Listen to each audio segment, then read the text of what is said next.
lo de México. En este video te vamos a decir qué fue lo que hizo el Instituto Nacional Electoral, en complicidad con Felipe Calderón y todos los personajes oscuros que integran a México Libre. Sobre si el Instituto Nacional Electoral le daba o no el registro a México Libre, éramos muchísimos los que, aunque no queríamos, estábamos seguros que se lo iban a otorgar. Y ante esto, como bien saben, también fuimos muchos mexicanos los que le exigíamos al Instituto Nacional Electoral que no hiciera tal cosa. Esto, al punto de tachar a esta institución de corrupta. Así como también a su presidente y a sus consejeros electorales, por dejar pasar diversas irregularidades. Y sobre el estigma de narcotraficante que carga Felipe Calderón por la investigación de Genaro García Luna, su secretario de Seguridad Pública, en Estados Unidos, por tener nexos con el narcotráfico, muchos más, comentamos que el Instituto Nacional Electoral quería institucionalizar al cartel de Sinaloa si le daban el registro al partido de Felipe Calderón. Y todo esto es cierto. Solo que en lugar de que lo lleve a cabo, el Instituto Nacional Electoral, todo lo arreglaron para que lo intente hacer el Tribunal Electoral del Poder Judicial de la Federación. Antes de que les muestre y les explique cómo es que intentarán hacer esto, es muy importante que conozcan el siguiente tweet de la usuaria Chise, en el cual, desde la noche del día anterior, en que se definía el registro de México Libre, esta usuaria advirtió de esto. Solo chequen.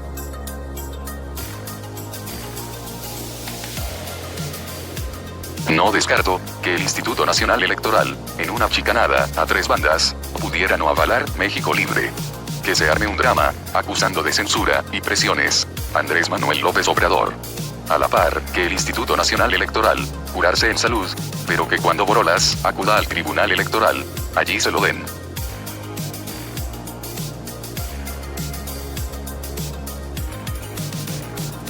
Les comento esto, para que todos vean que alguien dejó asentado, que pudo vislumbrar, esto que planearon Felipe Calderón, el Instituto Nacional Electoral, y el Tribunal Electoral del Poder Judicial de la Federación. Ahí para que no digan, que a alguien se le ocurrió después de que Felipe Calderón y Margarita Zavala anunciaron que van a impugnar. Hasta aquí, todo está claro, que fue un plan entre Felipe Calderón, el Instituto Nacional Electoral, y el Tribunal Electoral del Poder Judicial de la Federación. Y más, porque recientemente, el mismo tribunal resolvió a favor de las mañaneras de Andrés Manuel López Obrador, para que no fueran censuradas en Hidalgo y en Coahuila, el 18 de octubre, día en que tendrán elecciones. Por lo que, esto también sería parte del plan que tienen. Es decir, para que, a los que exigimos que no registren al partido de Felipe Calderón, nos puedan argumentar que solo aceptamos la decisión del tribunal cuando el fallo es a favor, y no cuando es en contra. Argumento que, dirán que es válido, porque en 2019, por varios días, sí suspendieron las mañaneras porque iba a haber elecciones. Y esta vez no. Pues bien, ante todo este pésimo show que armaron Felipe Calderón, el Instituto Nacional Electoral y el Tribunal Electoral del Poder Judicial de la Federación, en donde al Instituto Nacional Electoral le toca no darle el registro al partido de Felipe Calderón, en donde a Felipe Calderón y a Margarita Zavala les toca actuar que están indignados con el Instituto Nacional Electoral y que van a impugnar, y en donde al tribunal le toca intentar darle el registro al partido de Felipe Calderón. Ante todo esto, estas son las cosas absurdas que le tocó hacer al Instituto Nacional Electoral para darle paso al Tribunal Electoral. Solo chequen. Sobre la solicitud de registro como partido político nacional presentada por la asociación civil denominada Libertad y Responsabilidad Democrática AC. Muchas gracias, señor secretario. Colega, está a su consideración el proyecto de acuerdo. La consejera Fabela, por favor. Buenas noches otra vez, y en este sentido, en este proyecto, creo que ya me equivoqué, pero de Fuerza Social por México es el que está sometiendo a nuestra consideración, ¿verdad? ¿No? Creo que a ver, disculpe. No, consejera, es Libertad y Responsabilidad. Ok, gracias. Bueno, en este proyecto que se está sometiendo a nuestra consideración, se está proponiendo que se otorgue el registro a esta organización. Entonces es Libertad y Responsabilidad Democrática, que si logra el registro se llamaría México Libre. Yo voté a favor del sentido del proyecto en la Comisión de Prerrogativas, pero quiero decir una cuestión. Me acabo de enterar apenas el día de hoy que no se le dio trámite a una vista que desde el 4 de agosto se le dio a la Unidad Técnica de lo Contencioso Electoral. Apenas ayer tengo entendido que se formó el cuaderno de antecedentes. En esta vista creo que se están dando cuenta de unas irregularidades que acontecieron en la conformación de esta organización que pretende su registro como partido político a nivel nacional. Entonces, yo no tengo esos elementos en este momento para pronunciarme a favor del registro y yo por lo tanto votaría en contra de que se le otorgue el registro a Libertad y Responsabilidad Democrática. Creo que sí también es la oportunidad de hacer notar lo que ya muchas consejeras han dicho y consejeros en relación con el procedimiento de conformación de los nuevos partidos políticos a nivel nacional. Tiene que haber un procedimiento que de verdad nos lleve de etapa por etapa y que exista certeza de lo que está sucediendo en cada una de ellas. Y en este caso concreto, pues para mí sí resulta sorprendente que exista esa lista, que realmente yo no tenía conocimiento de que no se había hecho la investigación correspondiente. Y si además habíamos dicho que se iban a votar los registros el 31 de agosto y por mayoría de votos se cambió hasta el 4 de septiembre, según esto, para terminar con todos los procedimientos que estuvieran pendientes por la investigación de las irregularidades, a mí sí me desconcierta mucho que ni siquiera se le haya dado el trámite correspondiente a esta circunstancia, a esta lista que se dio desde el 4 de agosto para que se investigara lo conducente. Entonces, entiendo que hemos tenido muchísimo trabajo, entiendo todo lo que ha pasado con la pandemia, entiendo que, bueno, hay muchas cosas que revisar, incluyendo pues, que algunas instituciones no nos prestaron la ayuda necesaria para tener la información conducente para verificar muchas irregularidades, pero yo creo que pues se debe de haber hecho un esfuerzo también por lo menos para ver en qué estado estaban estas supuestas irregularidades. Entonces yo, ante esta falta de certidumbre, yo votaría en contra. Gracias. Gracias, consejera Fabela.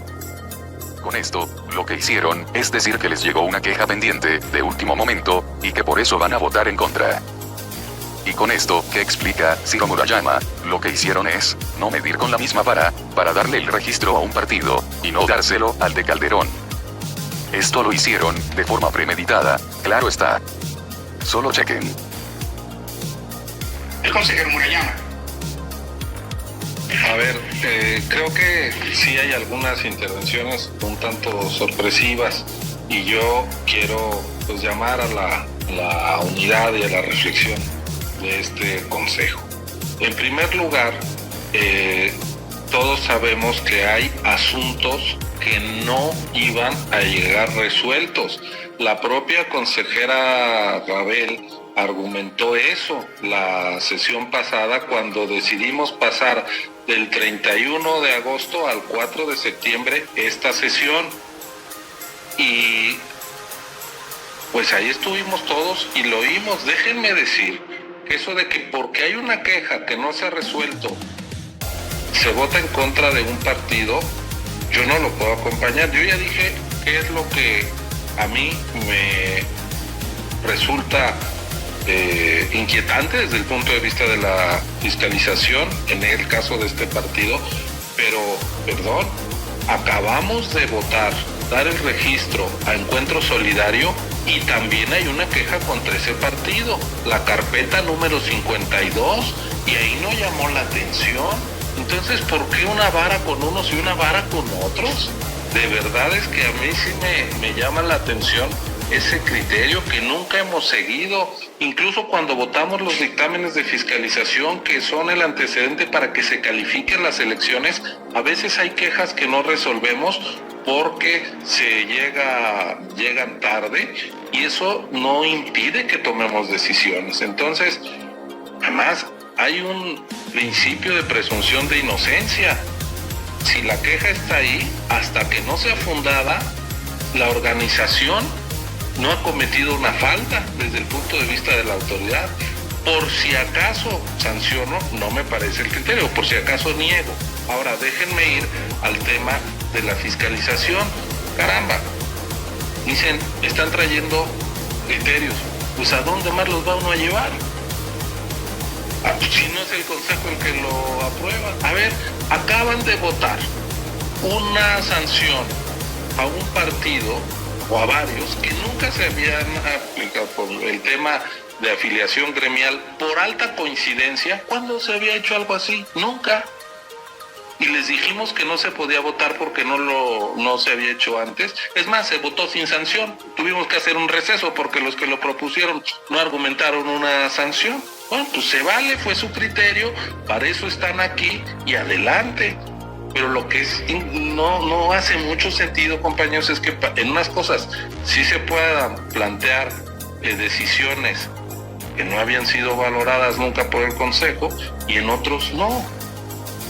Yo creo que en el caso de fiscalización, además, pues el que avisa no traiciona. Yo desde que se discutió lo de fiscalización, dije, esto puede tener repercusiones sobre la decisión, y si no mal recuerdo, la consejera Zavala se sumó a esa reflexión que yo hice en ese momento y lo estuvo haciendo de manera sistemática en la Comisión de Prerrogativas y Partidos Políticos. Entonces, sí, hoy he explicado el criterio del 5% y por qué me parece congruente con un porcentaje constitucional. ¿Y por qué lo digo hoy? Pues porque nunca habíamos votado un registro después de haber encontrado esta evidencia, y es cuando se puede aplicar. Decidieron no votarlo a favor y yo respeto el voto, pero creo que si algunas cosas se puede proponer, otras también. No tengamos distintos criterios, simplemente. Gracias. Gracias, doctor Murayama. Tiene la palabra la consejera Fabel. Gracias, presidente. Bueno, a ver, nunca es mi intención hacer acusaciones y nunca hago absolutamente nada en contra del colegiado, porque yo lo respeto mucho. Y sé que lo que tenemos que hacer, en primer lugar, como consejeros electorales de línea, pues es cuidar a la institución. Pero si quieren que precisemos cosas, lo hacemos. Primero, de lo que yo estoy hablando es de una queja, o bueno, una vista que se dio desde el 4 de agosto, que yo no tenía conocimiento, y ya volví a revisar todos los documentos que nos dieron del área correspondiente de lo contencioso electoral. Yo no veo aquí, salvo que ustedes tengan otra información, y me da pues mucha sorpresa precisamente que ustedes tuvieran ya conocimiento de que se hubiera formado un cuaderno de antecedentes. El cuaderno de antecedentes al que yo estoy haciendo referencia se formó apenas el día de ayer, y fue una vista que se le dio desde el 4 de agosto a la Unidad Técnica de lo Contencioso Electoral. Entonces, de esa vista yo no tenía conocimiento de absolutamente nada de lo que se está planteando en esa queja, y tampoco se había formado un cuaderno de antecedentes.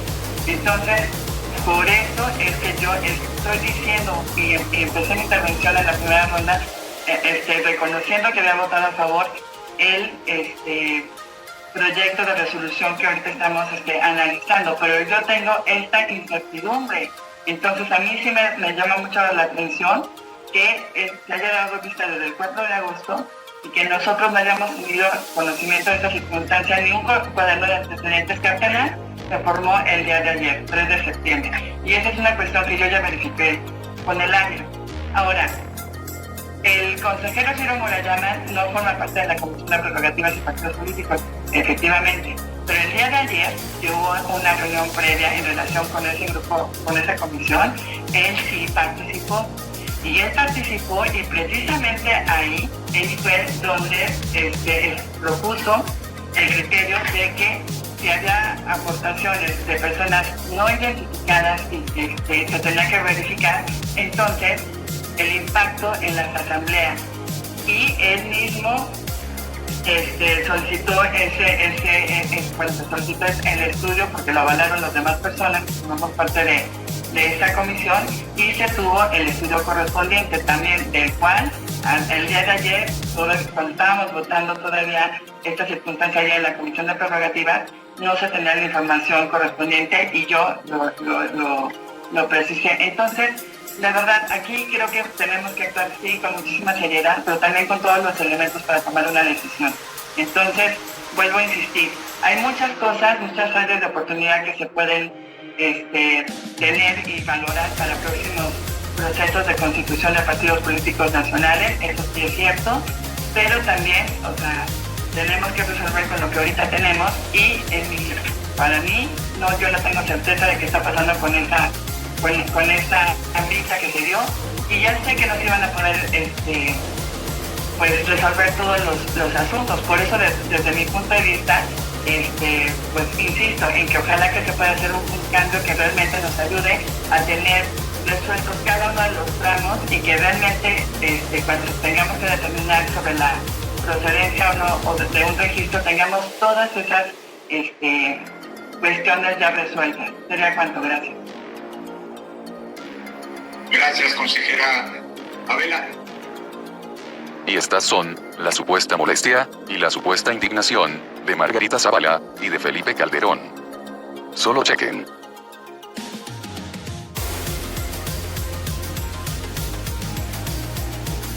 La consejera Fabela dice que le llegó una vista ayer. Reconoce que no sabe de qué se trata, y sin saber, entonces cambia su voto en contra de México Libre. Algo totalmente absurdo. Es evidente el esfuerzo para frenar, sin razón, a esta opción política.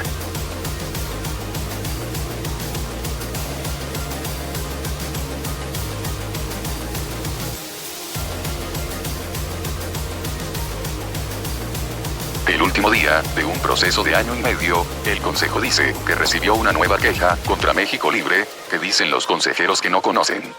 Sin conocer su contenido, es absurdo que se niegue derechos políticos a ciudadanos, entre ellos, el de organizarse políticamente. Si hubiese una queja pendiente contra México Libre, conozcan su contenido y desahóguenla, consejeros. Pero no pueden negar derechos políticos, literalmente, sin saber por qué. ¿Está fundada la queja o no? Revísenlo. El prestigio del Instituto Nacional Electoral está en juego, y con ello, la democracia. Si querían negarle el registro a México Libre, señoras y señores consejeros, al menos se hubieran ahorrado el ridículo de sus argumentos. No nos van a detener.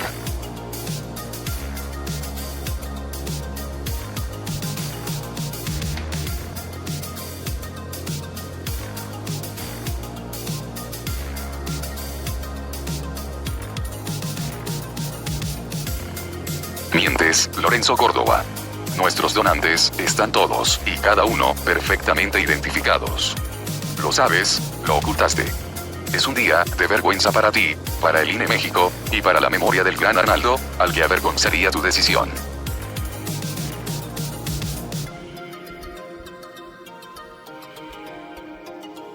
Contrario al derecho y sin fundamento alguno, hoy el Consejo General del INE México ha negado el registro a México Libre. Queremos manifestar puntualmente que impugnaremos de inmediato esta absurda resolución.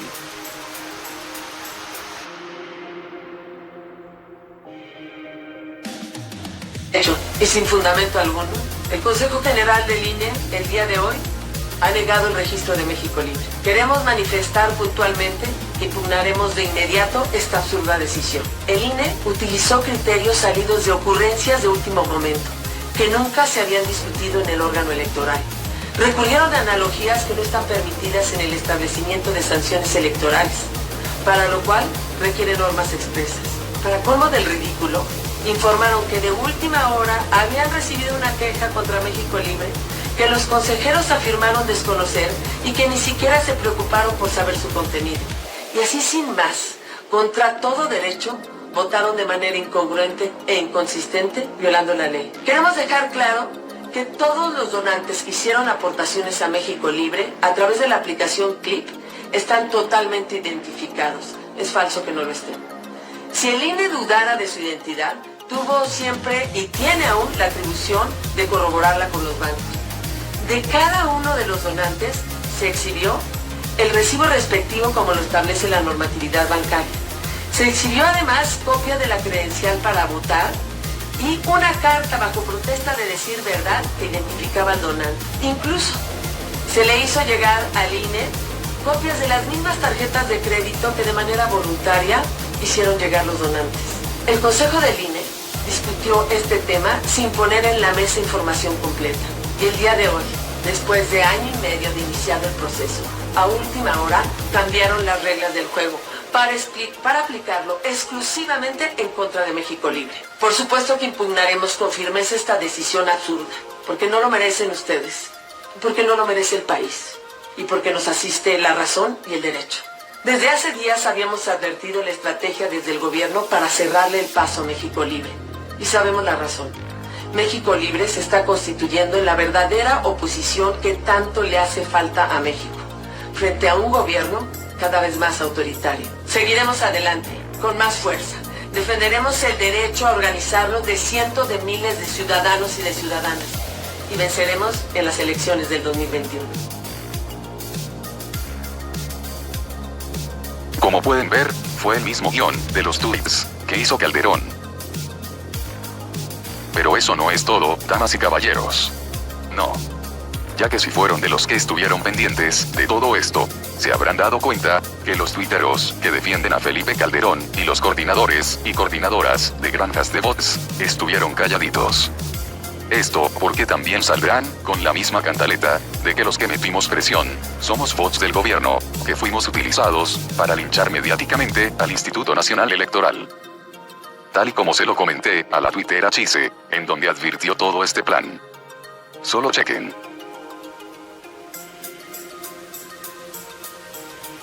Buen punto.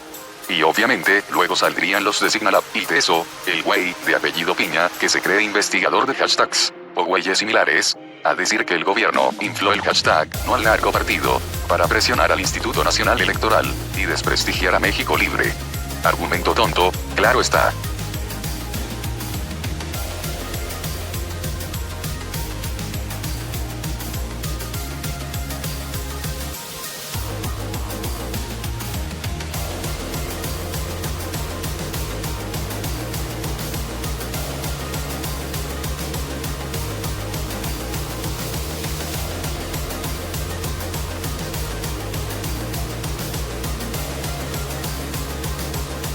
Bueno, mi gente, esto es todo. Compartan el video para que más gente lo sepa. Y suscríbanse a este canal.